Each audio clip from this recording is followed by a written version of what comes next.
Big D Entertainment, in association with Dipsy Doodle Productions, presents The Dave Holly Hour. Brought to you by The Sky Lounge and Tea, XL Chiropractic, Quality Nails, Ale Hop Brewery Tours, and Jesse Moffett Entertainment. The Dave Holly Hour features Sioux Empire Arts and Entertainment Conversations and has been recognized by the Sioux Falls Stage Awards with a special distinction for promoting the arts. A true lover of arts, entertainment, good food, and fun times, including an occasional Jack Daniels. Okay, so a few Jack Daniels. Here he is, Dave Holly. Welcome, everybody. So glad to have you along here for episode number 113. Oh, amazing. It seems we just had Christmas. We're past New Year's. We're almost to Valentine's Day. We'll be thinking about that soon, but we still have plenty of arts and entertainment here remaining in the month of January, but at least it's going to make this month go quickly. What we're going to talk about today is Sioux Falls Simplified. It's a new news organization, one-person band right now, and her name is Megan Raposa. We're going to talk to her about that and some of the arts and entertainment that she carries and covers in that. And we're going to tell you how you can get involved by subscribing to it and making sure you get news that has no BS to it. Just the facts, and it lays it out and then tells you why it's important to you, okay? All right, and then later on in the show, from Mighty Corson Arts Players, Brian Shipper is the artistic director there this year. They have two one-man shows coming up next week on Friday and Saturday. On Friday night, Nathan Sparks is in Tom Paine, Based on Nothing. That's the 28th. And then on the 29th, on Saturday, Ryan Howe, Every Brilliant Thing. Talked to them earlier this week. We're going to have that interview for you later on in the show. And it was a great time indeed.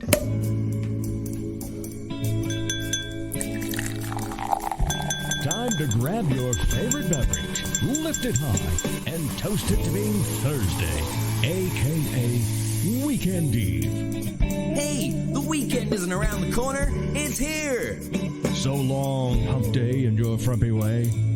We say hello to Thursdays with opening nights. The weekend is near, and we can see the bright lights. Yes, Thursday, you're so hearty, we can't wait for Friday, so a day early, we start the party.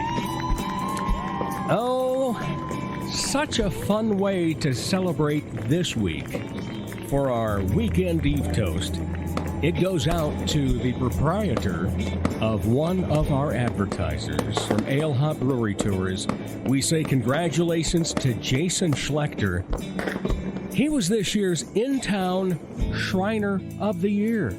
Big organization, lots of people in that. They do great works for kids. And congratulations, Jason Schlechter. Way to go!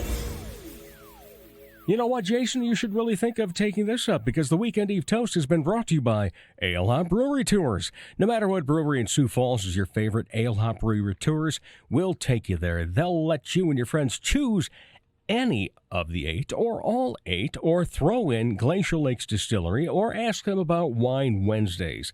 No matter what you want to do, you can book a private tour online, alehopbrewerytours.com. That's alehopbrewerytours.com.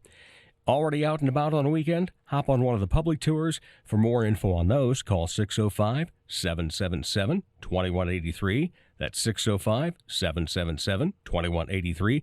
And guess who you'll get a hold of? Jason Schlechter, Shriner of the Year, and also the proprietor of Ale Hop Brewery Tours. Ale Hop Brewery Tours, where micro fans meet micro brews.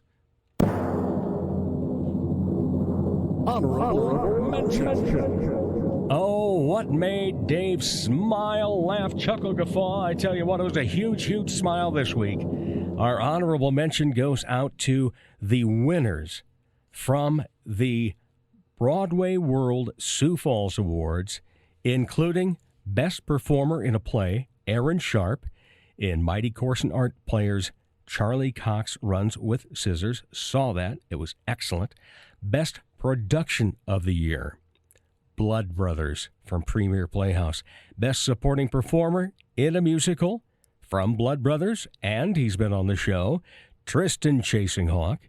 Best supporting performer in a play, Elizabeth Schumacher, from Exit Laughing at Old Town Dinner Theater. We saw that last year, too. If you want to find out a list of all of the regional Broadway World winners, go to BroadwayWorld.com/Sioux Falls. And congratulations and big round of applause to all of the local winners, and especially those that I was able to see at least, and hopefully you got out and saw some of them, but especially for Blood Brothers. Just absolutely phenomenal, directed by Robin Byrne, not just the artistic director for that show, but also executive director of Premier Playhouse. And then Tristan, he was the one that I told you I saw him. It's like, I got to get this kid on the show. He's amazing. So congratulations there. All right, so what do we have coming up? At the end of the show, speaking of Mighty Course and Arts players, we're going to be talking to Brian Schipper, artistic director. They have the 2 one-man shows coming up next week on Friday and Saturday that star Nathan Sparks and Ryan Howe. We'll talk to the 3 of them. But up next from Sioux Falls Simplified, it is Megan Raposa on the Dave Holly Hour. Sure, they have darts, and you've heard me talk about how ruggedly handsome the trivia host is, but all caps fun never stops at the Sky Lounge and Tea. And fun is best had with your friends enjoying live entertainment, as in live and local. Yeah, the Sky Lounge believes in giving you the best bands, solo artists, and comedians from the area. The Neo Johnsons, Elizabeth Hunstead, Skylar Volks, as well as many others. And a great staff will make sure you enjoy your fun at the Sky Lounge in Tea, South Dakota. Ladies, when it's time to give your nails some love, get that extra special treatment from Quality Nails on South Minnesota Avenue in Sioux Falls. Manicures and pedicures that look great and make you feel fantastic. Zaya and Tony provide professional care for your hands and feet, whether you just want the basics or an extra special look with added flair. Oh, and guys, it's okay to treat yourself, too. Quality Nails. Call for an appointment. 605-334-1463.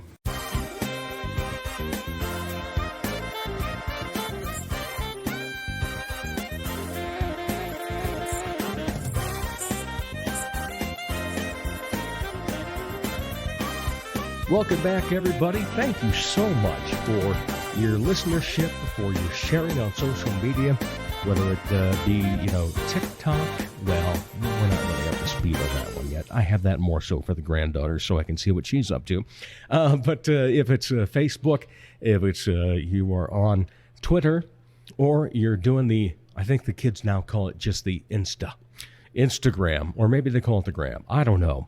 But regardless, wherever you're sharing and making sure that other people learn about all the great things going on in the arts and entertainment world in the greater Sioux Empire, I certainly appreciate it. By the way, we're very close to 7,000 downloads. So by the end of this week, maybe we have some great news to report on that. It wasn't all that far back that we hit the 5,000 mark, so certainly appreciate it. All right, let's get to talking about arts and entertainment and how people find out more about it by talking to Megan Raposa from Sioux Falls Simplified. I have been telling people about this. Everybody I run into, I say, hey, did you catch that article on Sioux Falls Simplified? Well, I didn't know anything about it. And I sent them your way, Megan.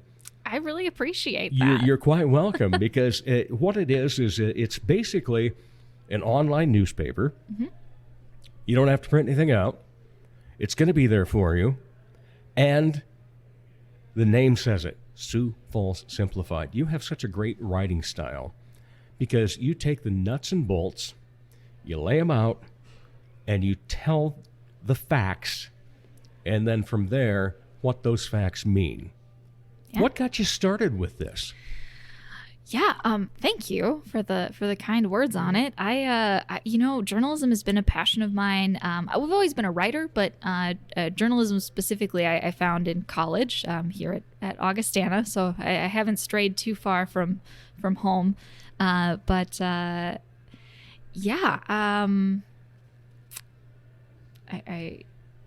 guess it really started with, my career started at the Argus Leader. Mm-hmm. In the time that I was there, just saw the shift happening in the journalism business model and seeing, the people sitting next to me and the desks next to me emptying and feeling like, I want to retire as a journalist, and, I'm not quite 30, so I've got a ways to go. So, I wanted to figure out maybe there's a new way to do this and a new business model. And I had the opportunity to do some work with the Google News Initiative and their entrepreneurship boot camp. I just sort of put together a model and have just been testing it. It's not quite a year old, so it's so far, I joke that it's too soon to say if it's successful or not. But well, I think it's successful, and my wife thinks it's successful. In fact, it'll be funny because about 6:15 on a Wednesday morning, we're sitting there looking at it, and she'll say something. Did you know that? I said no, and then I realized that she's about 2 stories ahead of me. That's great. But it's so fun to see it, and in such a great presentation. So how many subscribers do you now have? I am just over 2,200. So, I would love that for downloads, people. Yeah. Yeah. It's, it took a while to sort of see the growth happen, and now it's happening. So it's been exciting these last few months in particular. Really. Yeah. And I know that one of the things that you did send out, not a begging for money, but a, plain and simple, simplified once again, if you want to continue to see this news, I have to have a little income from it. Totally. And there has to be something to be able to provide that to you. And I know that part of that is also a little bit of expansion too. Yeah. What are you looking at? Yeah. Part of the model for me is I want to keep the content free and accessible. I think, journalism costs money to produce, and it's super valuable. And I think the people who recognize that are going to be willing to, kick in a little change here and there to see that happen. And Sioux Falls is a really generous community. I mean, I think people recognize the value of having a good, reliable local news source. And so I certainly appreciate people who've contributed to that, and part of what that lets me do is hopefully this year expand to adding another issue each week. I have an intern lined up for the summer to help start getting more content out there. I'm just looking to grow. I want to be as relevant and timely as possible, and so that takes more than just me and my laptop in my kid's bedroom half the time while she plays. So Augie intern. Yeah, actually. Amazing. Yeah. How'd that happen? Pays to know people, So. That's excellent. And so beyond that, are you looking to go to a brick and mortar or?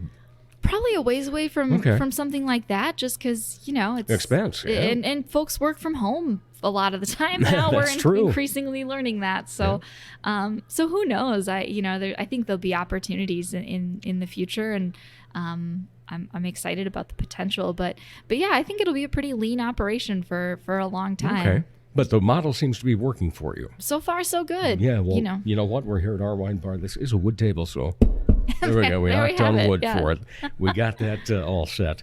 And also, you are putting together, and it's nearly complete, correct? Correct. A Welcome to Sioux Falls guide. Yeah. Where will this go? Yeah, so it'll be online like all my other stuff. So, you can find it on my website like anything else. But the real goal is to just get it in front of as many people, particularly folks who are new to Sioux Falls. I know we've had just a ton of people joining our community in the last several years. They just last week announced 200,000. Right. Yeah. So no shortage of growth. And I also think there's a contingent of the population and it's still figuring out who it is. But I think there's folks who've maybe lived here for a while and just haven't stepped up and gotten engaged in the community, whether that's, with a nonprofit or participating in local government or whatever it might be. So, not knowing that we have a vital downtown. Well, yeah. That too. It's amazing how many people you could talk to and say, oh, yeah, we were down at Arwine. We were over at, Chasers, or not Chasers, but over at the Wood Grain and so forth. And people are like, oh, where's that? Yeah. Well, downtown. Oh, maybe I should get there sometime. So lots to be had yet. Yeah. What do you see as, maybe stumbling blocks at this point to the growth of your operation then? Yeah, I think awareness is the hardest thing, and being a fairly small startup, there's not a massive marketing budget like a bigger news corporation might have, or I don't have the longevity, the community presence of the legacy media outlets in town. So it's just a matter of kind of getting out in front of folks and saying, hey, I'm here, I've got a seat at the table in our local media scene, and if this option works for you, excellent. Yeah, and that's a really important part, because you mentioned the fact you have over 2,200 subscribers now, is the fact that obviously you're getting some great feedback just by those numbers. But what else are people saying about it? Yeah, I get a lot of compliments just on the style. I think people, you don't have a lot of time and necessarily a lot of attention span. So being able to get sort of the highlights of what's going on and not feel like you have to, drudge through a, 1,000-word story in the Sunday paper, or watch half an hour of TV. I mean, it's really consumable in the same way that you would read any other email in your inbox. You can just kind of scan it and take what you want and leave what you don't. Yeah, kind of like news used to be. From somebody that was in broadcast news for a while. Yeah. And to think of what, it used to be the inverted triangle. Right. You had that big headline, and then you just kept going down in lesser value to the story in terms of the facts that were needed and so forth. And then, along came interpretive leads, and then all of a sudden, seems like everything's kind of interpretive. And I guess that's what I like about reading Sioux Falls Simplified, is the fact that, and I'll use the initials, there's no BS. Yeah. Yeah, it's just straight, boom, hit it, and here's what it means. And that is so great to see that. And I have the feeling that you're going to grow exponentially in this next year. And hopefully that means hoping. Financially, too. Here's hoping. And of course, this is a arts and entertainment program. And that is one of the reasons I brought you on, not just because I thought, boy, it's a cool little bit to get your news, but part of the news is arts and entertainment. And that is a segment that, in my belief, I don't have any statistical part on this, is that this last decade just exploded. And we continue to have more places that have art in them in terms of the visual arts. Absolutely. We have more places that allow you to perform.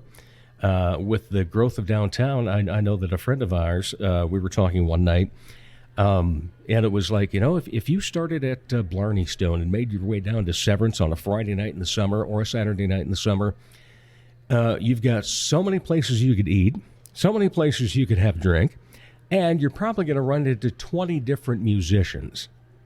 And so it's just a fantastic thing to see for those of us that love arts and entertainment. And so you've already been touching on some of the things. Do you see that part of your reporting growing as well?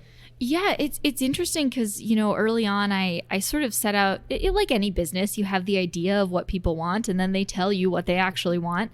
And one of the things that I got feedback on pretty early on was that people wanted more kind of current events, for lack of a better word, and not just events like city government, but hey, what's going on a Friday night? What's going on a Saturday night? And so fairly early on, I added a little segment of just stuff to do each week, and it's it's never hard to fill that section of the newsletter because there's always some band playing somewhere or some play happening or some there's just I could probably do a whole newsletter of just that. Easily. I'm sure someone could fill that niche for us. In fact, when I first started this program, I was thinking I was going to have a calendar on it and so forth. And then I saw how much work that was going to be just for that.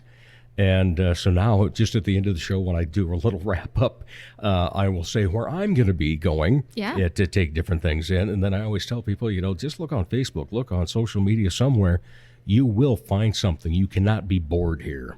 Yeah. There's, at the very least, you'll find like a brewery with a guy with a guitar. I mean, they're like, exactly. And that's a good night out in my book any time. So, and to have the options. I mean, it's funny, we just talked about the community guide. I was just putting together the part of, what do people in Sioux Falls do for fun? And it's, it's eating out. It's seeing musicians. It's going to plays. It's walking around the sculpture walk. I mean, there's just so so many different options. I think you don't necessarily realize it when you first come here, and then as the longer you stay, the more it becomes apparent that there's really quite a bit of art and culture in this town. That there is, even the architecture itself. Of course, I mean, yeah. we've got, you take a walk downtown and look around, and it's like, my goodness, there's some cool looking buildings here. Yeah. And then even like when we're in a place that's a modern restaurant, here we are at Our Wine Bar, but in an old historic building, and then the renovation of, what they did to bring it to modern standards, but keep that old world flair and so forth. So there's, as has been said on this program by several people, there's art all around us. Well, it's cool. I mean, even look at just in the last year, the city is even putting art on the utility boxes downtown. Yeah. And you've got, like with the Art Box project, you've got the people who come out in the summer and paint the storm drains.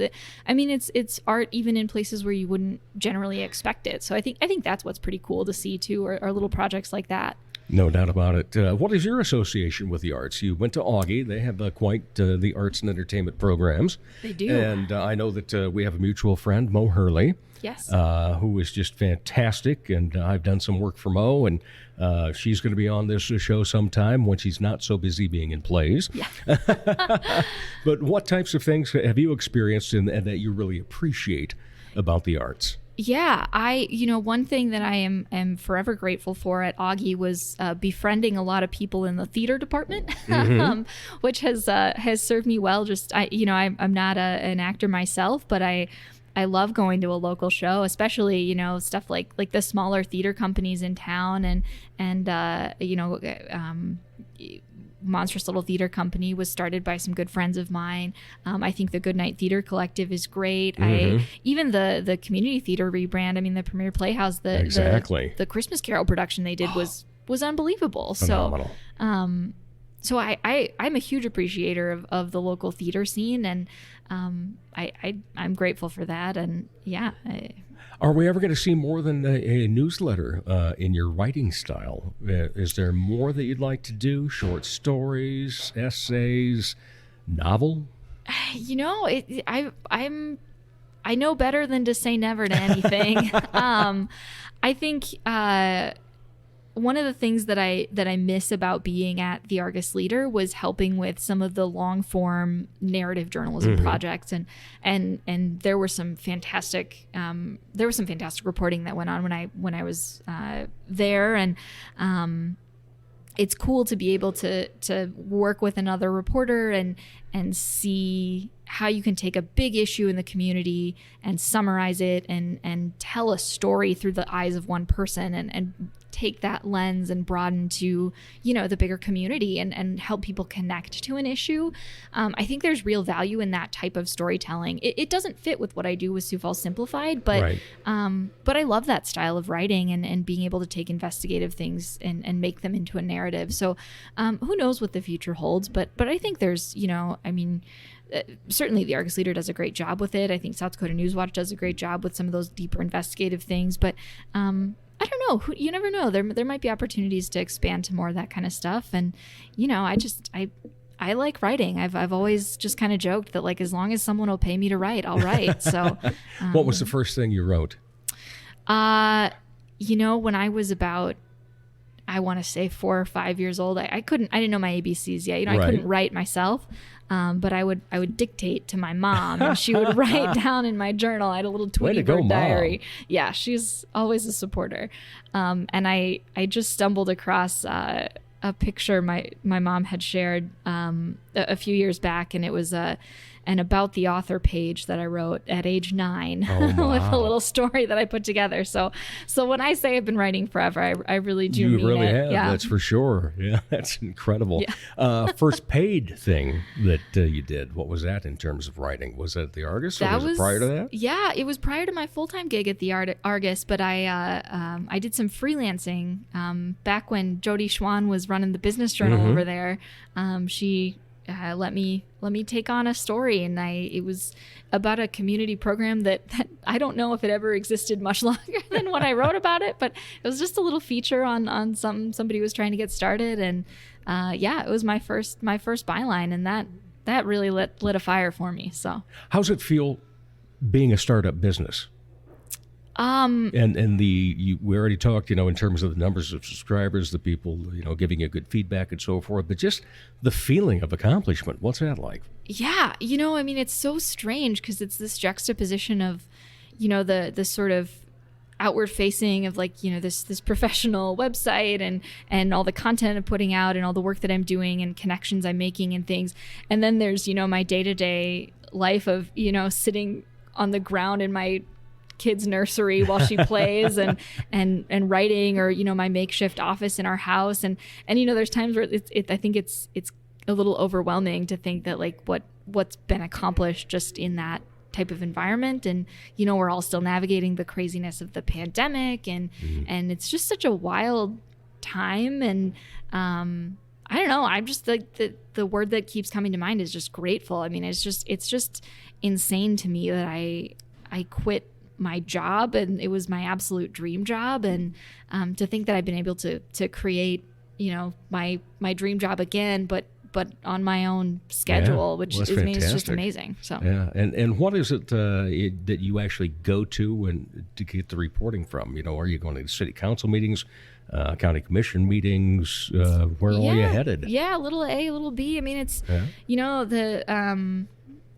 the main sort of areas I cover are city government, education, kind of nonprofit community news, a little bit of health news, just given the world that we're in right now. So yeah, it's a lot of looking at meeting agendas.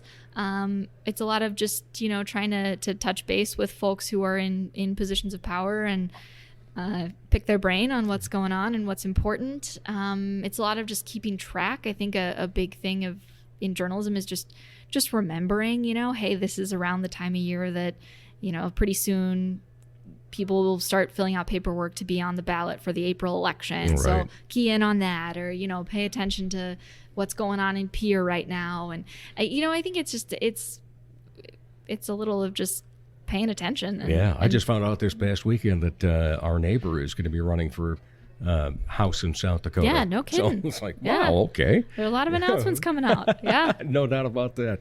All right, Megan Raposa, it's been great getting to know you. But also, as we said, we do talk about arts and entertainment quite a bit, and we're looking forward to more of that out of Sioux Falls Simplified, because it'll be straightforward, just like everything else that you do. But what do you like to go out to when it comes to arts and entertainment? What makes you go, this was really cool? Oh, now I'm put on the spot. It's hard to pick just one thing. Doesn't have to be just one. That's fair. Yeah. I admittedly don't get out as much as I used to, but now that you have a child, that'll happen with an almost 2-year-old. But no, I love when there's music playing at a local bar or restaurant, because you can kind of, get a couple of forms of art in one place. I love going to local plays.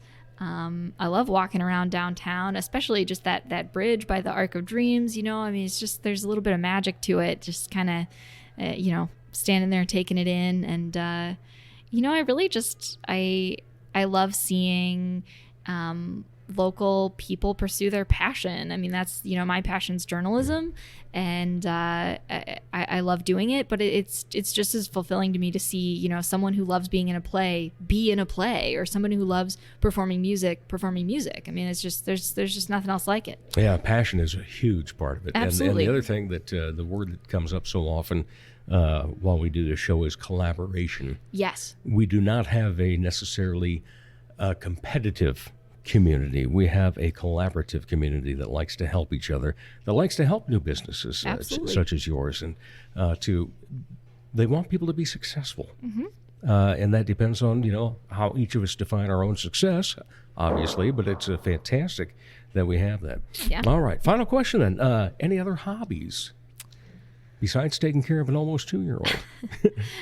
Really, I just like to spend as much time as I can reading.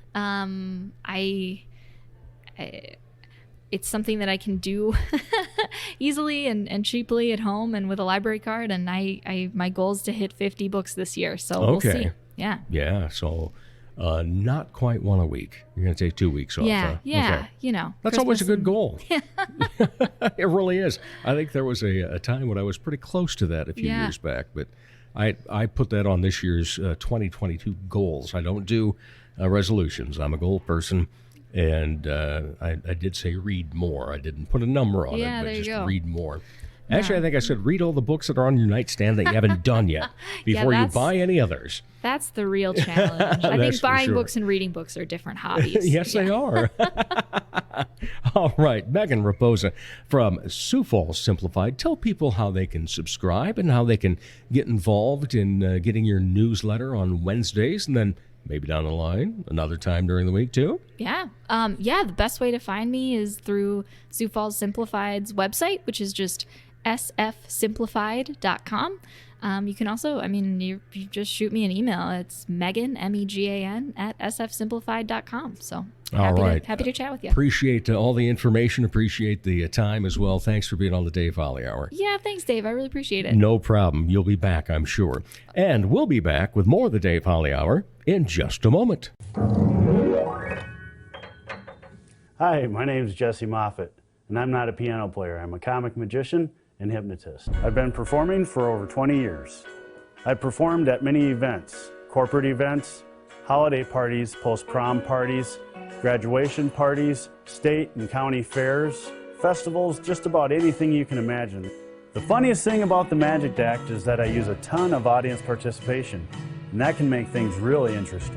Put it down the front of your shirt. Stop being so my hand won't follow. The best thing about the hypnosis show is that the volunteers and their imaginations really make it a blast. Holy crap, dude, did you see what you just did? You could do that possibly to girls. For booking information, go to Jesse Moffett Entertainment on Facebook.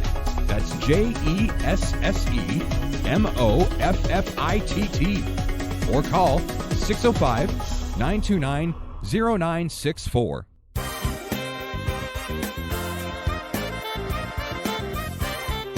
A Sioux Falls Stage Awards special distinction for promoting the arts. Here is Dave Holly. Welcome back, everybody. It's always a pleasure to talk about such great entertainment going on in the Sioux Empire. Just a few miles away from the big city, you're going to find the lovely town of Corson, just on the other side of the interstate from Brandon. But what you'll find is a great little theater with great productions. And this year actually got a couple of bonuses tied on to it. Next Friday and Saturday, there will be 2 one-man shows. Brian Shipper, who's artistic director here, is the man that's going to be producing both of those, directing them. And then we have Nathan Sparks and we have Ryan Howe. So all 3 of them are here, and we get to talk before they have some rehearsal time. And then you'll want to be getting tickets for both, I'm sure, for next weekend. Brian, how are you, first of all? I'm doing well. How are you? I'm also well, thank you. It's always great to see you. So tell us how this came about that we got the 2 one-man shows, and we're going to have them on the same weekend, but on different dates of the weekend, correct? That's correct, yeah. About a year and a half ago, I pitched a one-man show script to Ryan, Every Brilliant Thing, because I like it a lot and I wanted to do it. And it just sort of sat there waiting for the right time to do. And about a year ago, Nathan came to me and said, "Hey, here's a show that I've really been interested in for a long time, Tom Paine Based on Nothing," which was coincidentally another one-man show. And looking at the 2 of them together, they have the same narrative through lines. They're completely different in how they approach the topics. And so it just made for a really interesting compare and contrast. And so the 3 of us decided, hey, let's do something crazy and something that we haven't done before and make a repertory event out of it. Was it tough to sell it past the board at all? No. They were all for it? Yeah, they've been very, very supportive and super interested to get something like this off the ground as well. So it's a really neat and interesting way to have a new dynamic to interact with artists and have the three of us sort of being the proving ground for that, where it's an artist-driven collective that we're partnering in sort of a joint venture with. Yeah. Nathan, have you done a one-man before? No, this will be a first time for me. So. All right. And what's it been like so far through the rehearsals and so forth? What have you thought about the whole process? It's definitely different. One of the things I love about acting is interacting with other actors and just kind of building that chemistry and just that camaraderie and family bond, like the theater family bond.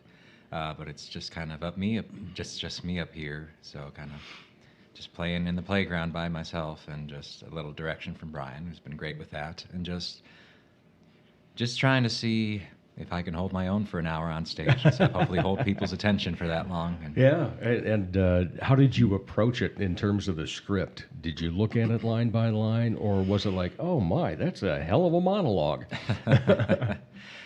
Just one line at a time, and then just add another, then another, then another, then another, ad nauseum till you get sick of it, and then here I am off book. So yeah, I was going to say, once you get to that point of being off book, then it has to be this huge relief, doesn't it? Oh, it is, but then it's always just like, oh no, I forgot this word and stuff. So, but how long did it take you to get into the character?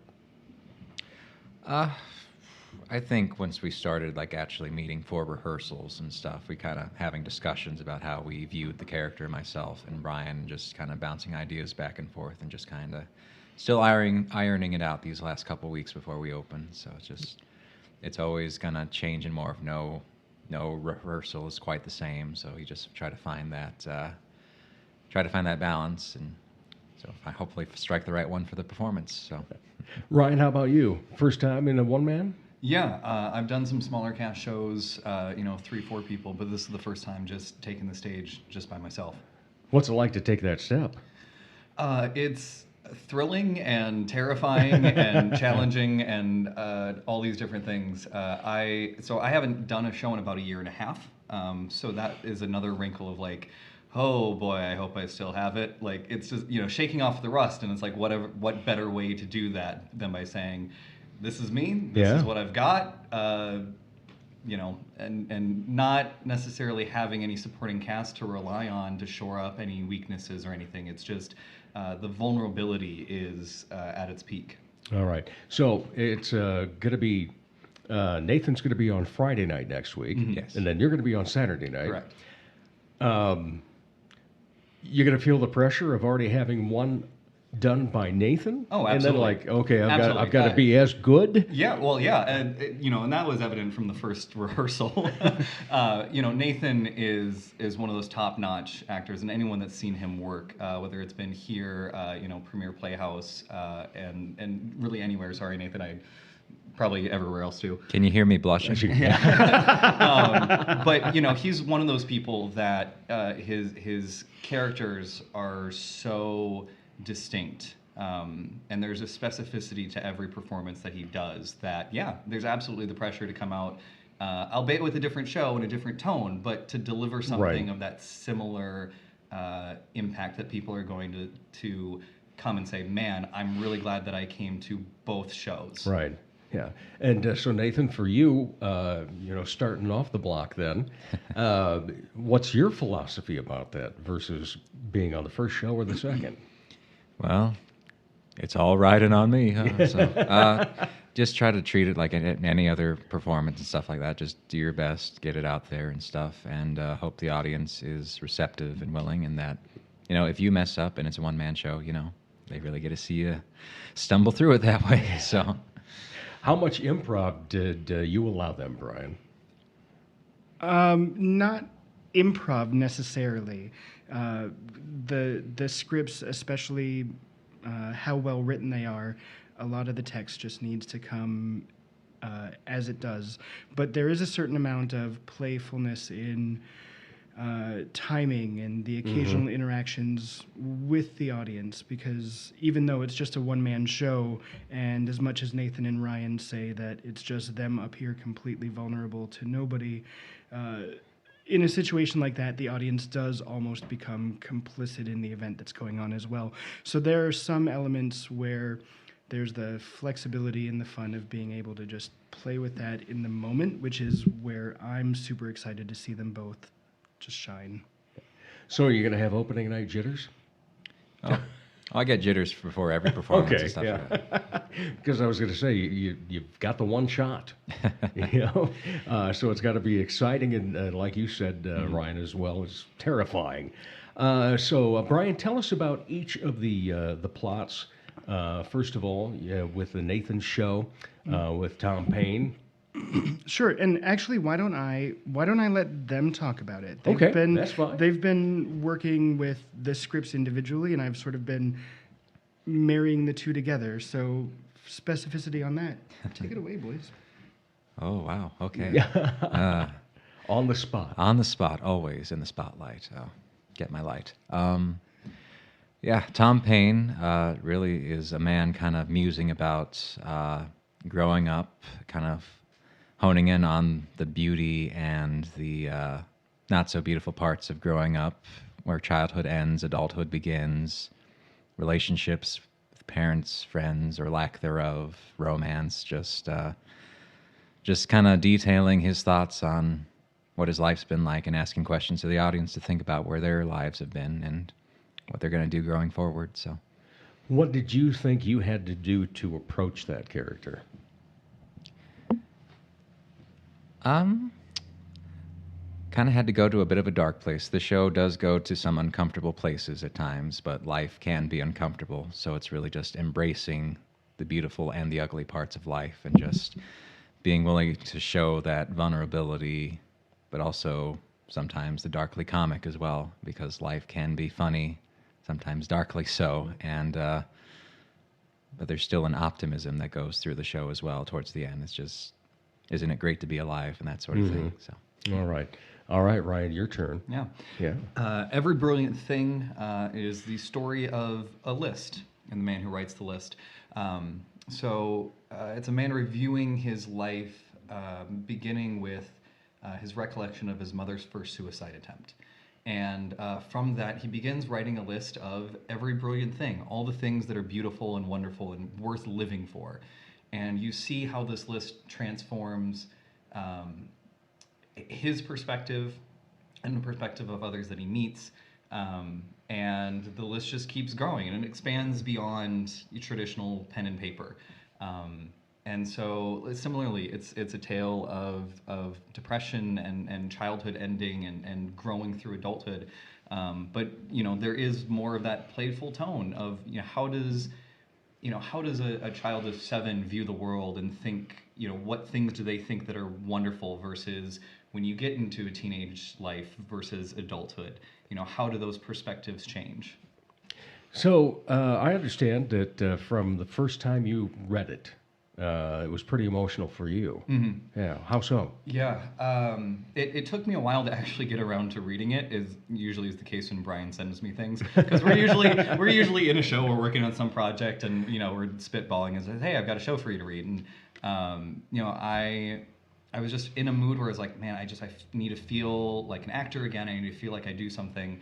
And so I just pulled up the script and I acted it out, in my room. And by the end of it, I was bawling. It's one of those scripts that has a universality to it, is what I've been saying. Right. There's a line at the end, near the end, that says something to the effect of, if you lived a long life and you get to the end of it without ever once having felt crushingly depressed, you probably haven't been paying attention. Right. And so there is a little bit of levity in that, in the sense that, it's something that most people can relate to. And those are the stories that I tend to latch onto the most. Brian, what attracted you to these scripts? A lot of the same things that, for instance, for Every Brilliant Thing that Ryan mentioned, is exactly why I pitched it to him so long ago, because it does have that right mix of charm and bite to it that I always love in a script. And when Nathan brought Tom Payne to me, it was just something so unique unique and out there, and the language and the flow of it, and the structure of it, and all of the potential that I could see Nathan could apply to it, really just struck me as something that's like, oh yeah, I've got to do this too, and I've got to do this too, and this is gonna take my one-man show directing count up to 3, which is awesome. It's always a fun chance to be able to do something new and different, and to have such stellar collaborators as well is really making it a joy. Yeah. All right. So we've got next week, the dates and the times. Sure. January 28th at 7:30 at night, that's a Friday, is Tom Paine Based on Nothing, starring Nathan Sparks. And Saturday, January 29th at 7:30 is Every Brilliant Thing with Ryan Howe. Tickets are $15 a piece for a single night, or $25 for both You buy the nights. combo. Yep, exactly. Oh, Yeah. well done. Thank Good you. marketing. Thank you very much. And tickets can be bought at mightycorson.com/outside events. Okay. That show. Do you feel that, with a small theater here, that it lends itself to more types of things like this? I think so. And I've always said it from the moment that I stepped in here, that there's not another stage like this where the experience that the audience and the actors share, they truly do share it, because you're absolutely aware of everybody and everything that goes on in the room. And that creates for a really nice bridge so that everybody feels not just as an audience member to a story, but participatory in the event that they're coming to see. Nathan, what got you started? What was it that made you say, I really think this acting thing would be fun? Well, even back in grade school, I've always had a knack for being dramatic. So, but I think the thing that really kind of lit that fire in my heart was I saw my older sister in a college production of Into the Woods and stuff, and just seeing all that magic on the stage, and just the music and just the choreography, just kind of be like, I really want to do that. And so I've been doing that every chance I can. So, Ryan, how about yourself? Weirdly enough, journalism, which then got me more into acting. So I wanted to be on the technical side of things initially in high school. I never saw myself getting up on stage. And I think it was towards the end of my freshman year of high school, there was some sort of end of the year talent show thing. Some kids had written a skit, and they're like, hey, we need somebody that just has a deeper voice to, be on a microphone backstage and do like an intercom announcement or something. And they're like, well, Ryan's already working the event. Why don't we have him do that? And it was after that, like, some people took notice, and they were like, hey, you really have a nice voice. You have a nice presence. Like, you should get into, start working towards journalism. And so I started working towards that, which led into more acting, and it just kind of kept feeding back and forth until college, where I had a director pull me aside and say, hey, I've worked in LA for a few years now. I really think that you have what it takes, if you want to make a career of this, to skip the whole journalism thing and just go straight into theater. I think this is what your true calling is. I never had anyone pull me aside and say something like that before. So that was a formative experience where I was just like, well, I might as well just give it a shot. So you jumped in. Yeah. What's been your favorite part of being an actor? Oh boy. It's got to be the storytelling. Everything in my life has gone back to telling stories, sharing stories with people, because that's ultimately how you relate on a human level. And so the opportunity to share a different story every time you take the stage, invest in new characters, meet new people, the whole experience has just been wonderful. Brian, what's this experience been like for you, working with these two very talented actors? Yeah. Yep. This experience has been a lesson in containing imposter syndrome, quite frankly. Looking at the two of them and saying, hey, what the heck am I going to do to stay a step ahead of them and have an answer for when they have a question for me? So that's been a really fun and interesting challenge, having to step my game up, especially because, when we got started with this, they had the script for a month and a half before we actually started rehearsals, and I'd been helping with the winter show at MCAP after coming off of Orient Express, and so they've had this to focus on, and they're prepared and they're ready. And then I'm the idiot in the room saying, surprise me with some really cool stuff, and they do. It's wonderful. So this is, you said this is going to be your third one-man, or between these two. This will bring your count to 3. Right. But also you're going to have more directing credits this year than you thought after taking one show off. Yeah. So this was going to be my year to slow down and hand the winter show off at Corson to somebody else. And then I ended up picking up 2 shows at the same time. And after this, we're going to roll right into the spring show, The Psychic, for the Mighty Corson Art Players, which is going to round out our season. And that's going to be a hoot. That's just going to be a straight-up fun comedy about an unemployed writer who puts a $25 psychic readings sign in his window, and hijinks ensue from there. And it's just going to be a fun romp of some really strange, crazy storytelling with that. Yeah, and auditions are coming up soon for that, right after you're finished here? Yeah, they are. So we close these shows on the 28th and 29th of January, and then auditions for The Psychic turn around Wednesday, February 2nd at 7 p.m., and Saturday, February 5th at 2 p.m. For show dates right away, beginning of April, 1 through 3 and 8 through 10. All right, and how many are needed in the cast? That is... I should have prepared for that. Let me look at this script. I got my tough question in. 1, 2, 3, 6. 6 people. 6 people for that. All right. So 6 people. How many do you normally get at an audition to whittle down to the 6? That's where we've been really fortunate in the past couple of years. I remember 5 years ago starting out here doing a 3-person show and having 1 person show up to auditions.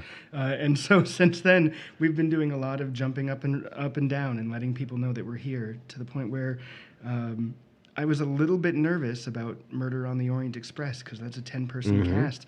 And I still get so nervous because I remember my early days here. And at that point, I think, what was that, like 20? It was like 25 or so. Yeah, 25, 26 people showed up for that. So I'm pretty confident that we'll be able to round out a cast of 6. I hope. Where's some wood to knock on? Yeah. But yeah, no, turnout's been fabulous. Actor support in past years has been so wonderful and has really helped us grow and do better things, like what we're doing today. Yeah. Either of you two going to be auditioning for that one? Oh, definitely. Okay. Yeah. I will not, unfortunately. You've got another show coming up then? Yeah. Well, I don't know how much I can talk about that yet or not publicly. And stuff, okay. But I also have a wedding to plan for the summer, so I want to stay on the future wife's good side as long as I can. There you go. Good thinking. No doubt about that. All right. I always like to end with the same couple of questions. Brian, you've been on before, so we'll save you for last. All right. Nathan, yes. When you're not part of the entertainment scene, what do you like to be entertained by? Ooh. That is a great question. Ooh. Oh, food for thought. I like watching the other entertainers entertain. So if I'm not on the stage, I like to be off the stage watching people entertain and stuff. It's always so great to see people showcase their talents and stuff like that and support them any way you can. So I've always said any other hobbies, and I shouldn't say that because these are passions and avocations, not hobbies that you're involved in. But do you have hobbies then? Oh, sometimes. I try to make time for them when I can. Just spend time with friends and family. Yeah. Just read a good book every now and then, and just turn on a record and just let the music take me away. Yeah. So Good thing. Music. Yeah. That'll all do it. Ryan? Yeah, I'm a huge Dungeons and Dragons nerd now, thanks to Brian, who got me hooked a couple of years ago. So a lot of my time is spent either in sessions with various groups of people or, learning more about that so I can work on my improv skill, role-playing skills, and watching a lot of Critical Role because that's the biggest D&D thing now. So. All right, and entertainment-wise, What do you like to go out to besides doing the D&D stuff? Oh gosh, I'm terrible about getting out to a lot of places. I'm probably the least film literate person I know. Because like if it's come out in the past like 3-4 years, I probably haven't seen it. Unless Nicolas Cage is in Unless Nicolas Cage is in it. Yeah. Prisoners of the Ghostland, perfect movie. If I can try to get out and support the other actors. It's tough if you're in a show when other people are doing shows, but it's important to go back and invest back in the community. So. Yeah, very true. All right. So, Brian, what about you when it comes to other entertainment? Sure. Other entertainment, Ryan has already mentioned one of mine, which is D&D. And I'm getting back into picking up a group with that. And it's a group of other actors, which it means that we'll meet every so often when it's like the 14th of the month and the lunar calendar is correct and nobody's in a show. So it's hypothetical, but we'll get there. So there's that. My son is 15 months old and already has more hair than I do. And I'm trying not to be bitter about that, but he is endlessly fascinating. So he takes up as much time as I can possibly shove everything else away for. And then I'm really trying to be better about going out and supporting other local artists. I get such a tunnel vision here because I'm always so busy, but I've found some really great people that I can take out into the world and experience like all of these arty things that I'm just so used to through civilian eyes, I guess, which is nice. Then occasionally you'll even run into some people and have a beer with them and listen to some music. Exactly. Yeah. Thank you for letting me sit down that day. That was fun. That was a great night. And then found out that we have more mutual friends, too. Exactly. So it's always cool when things can go like that. And it's always great to be over here and to see the productions that you guys have and also just to chat. So Nathan Sparks, thank you so much. Appreciate your time. No, thank you, Dave. Yeah, Brian Schipper. Always a pleasure. Thank you. Yeah, and not just for the time, but for the time you put in, as all three of you do, for these shows. And Ryan Howe, thank you so much. Appreciate it. Thank you. All right, and we'll be back to wrap up the Dave Holly Hour in just a moment. Dr. Perry Langston and Dr. Corey Tooney know excellence is in you. That's why they provide you with excellent care at XO Chiropractic, improving your overall health in spirit, body, mind, and will. Get results the natural way. Arrange a consultation, 605-332-9235 or xochiros.com. Excellent care for excellent people. XO Chiropractic, located at 4309 South Racket Drive in Sioux Falls. Hi, this is Kelsey Grammer. When military service members head into battle, none are expected to face the enemy alone, but many return home and become isolated as they struggle with the visible and invisible wounds of war. It can be difficult knowing how to overcome that challenge and rekindle bonds similar to those formed in the military. Wounded Warrior Project supports these injured veterans through their recoveries by connecting them with fellow warriors and their communities. No one should fight this battle alone. Join us at woundedwarriorproject.org. So, what else do you have for us? Nothing? Thanks again to all of my guests. Megan Raposa from Sioux Falls Simplified, from MCAP, Mighty Chorus and Arts Players, Brian Schipper, Nathan Sparks, and Ryan Howe. And as well, thank you to Our Wine Bar for allowing us to record at that fine establishment. That's where we recorded Miss Megan Raposa. And thank you to Ricardo, the R in Our Wine Bar. Thanks again to Brian Schipper for lighting it up over at Mighty Chorus and Arts Players. Love going to that little theater. It's just a fun place. And we'll be headed there next week. As to what we're headed for this weekend, Snow Jam got underway last night, the Snow Jam Comedy Festival that benefits Special Olympics of South Dakota. I have a golden ticket. I bought a VIP pass, and we'll be going to several of those things throughout the weekend. We will sneak in something different on Friday night in between. 3 things I think I'm going to, or a couple of things on Friday. 3 things I think it is on Saturday. But Friday evening, we're going to take in the performance of Stop Kiss from Monstrous Little Theater. So plenty going on. I like to tell people all the time, you know what, you just take a look at Facebook, you go online and look for the calendar of events around Sioux Falls. You're going to find plenty to do. Don't ever tell me that you're bored. In the meantime, I'm Dave Holly, and for me, every day is a holiday. The Dave Holly Hour has been brought to you by the Sky Lounge and Tea, XL Chiropractic, Quality Nails, Ale Hop Brewery Tours, and Jesse Moffett Entertainment. If you would like to contribute to the continued success of this podcast, go to DaveHollyHour.com. At the bottom of the front page is the additional links section. Click on the orange button, Dave Holly on Linktree. You can order merchandise, become a Dave Holly Hour VIP, and make contributions to the show.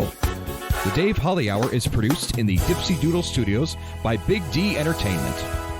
Thanks for listening.